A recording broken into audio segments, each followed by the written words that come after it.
I was making $5,000 a year renting out my backyard, totally legal, totally harmless. Then Karen found out. She stormed into my life like a hurricane wrapped in a pantsuit, screaming about bylaws and her property values.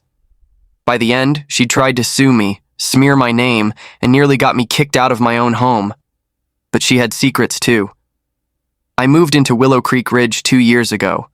Quiet streets, friendly neighbors, and just enough HOA oversight to keep things tidy without going full dictator. I bought my modest home on a corner lot with a huge fenced yard. I worked from home as a freelance editor, but money was tight. Inflation, bills, the usual grind. One afternoon, a buddy jokingly said, "Man, people would pay to use your yard for events." That stuck with me. I looked into it. Backyard rentals, micro weddings, pet birthday parties. Heck, some folks just wanted a private space to do yoga or shoot TikToks. So I listed it online. Added a pop-up gazebo, string lights, folding chairs. Weekends booked fast. I charged $30 an hour. Quiet clients only. No loud music, no booze, no parties past 7 p.m.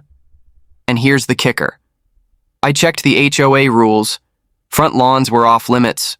But the backyard? As long as I wasn't running a business with signage, permanent structures, or heavy traffic, it was fair game. Easy money. $5K a year, clean, legal, peaceful, until Karen. Her name was actually Karen, and she lived 2 houses down. You'd think I was operating a nightclub by how she acted. The first time she saw a couple taking engagement photos in my yard, she marched up, arms crossed. "You can't do that," she snapped. "This isn't a commercial zone." I smiled, polite.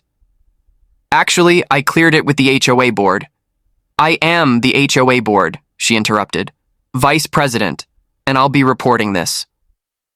I thought she was bluffing, and at first it seemed like she was.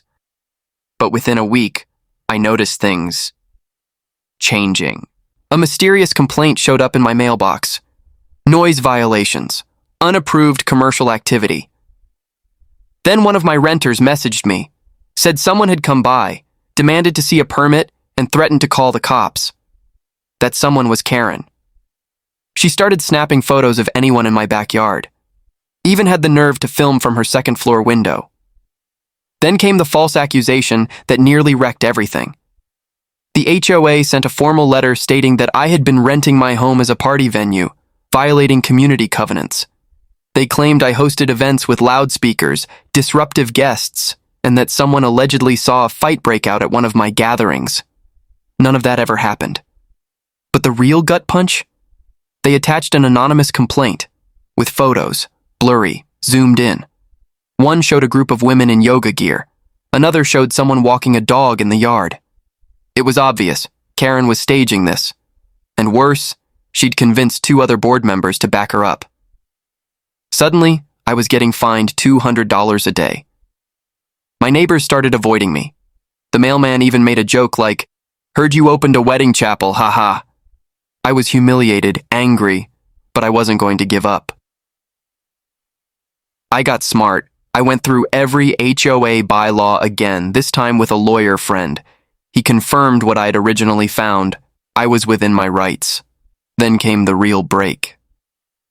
During one of her rants at a board meeting, which I recorded legally, by the way, Karen said, "He's running a business out of his yard. That's against the rules. If he can do it, what's to stop me from renting out my garage apartment?" Wait, what? Garage apartment?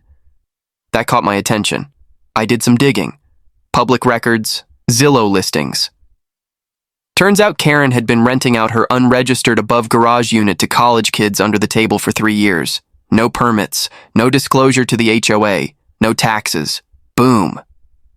I printed the documents, the listing, even screenshots from her old Facebook posts. My cute tenant moved out today. At the next open HOA meeting, I showed up. Calm, quiet, a folder in hand.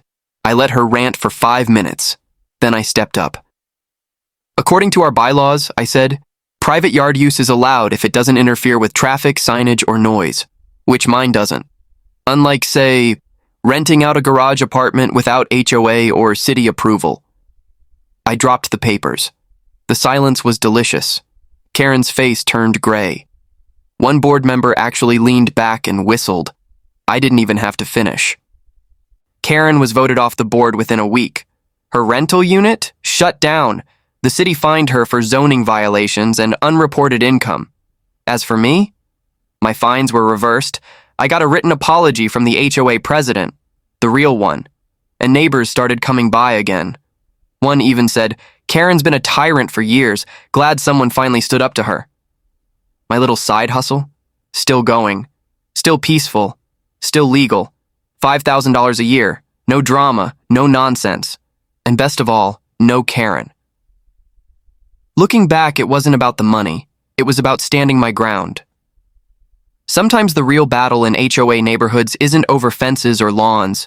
It's over power, control, ego.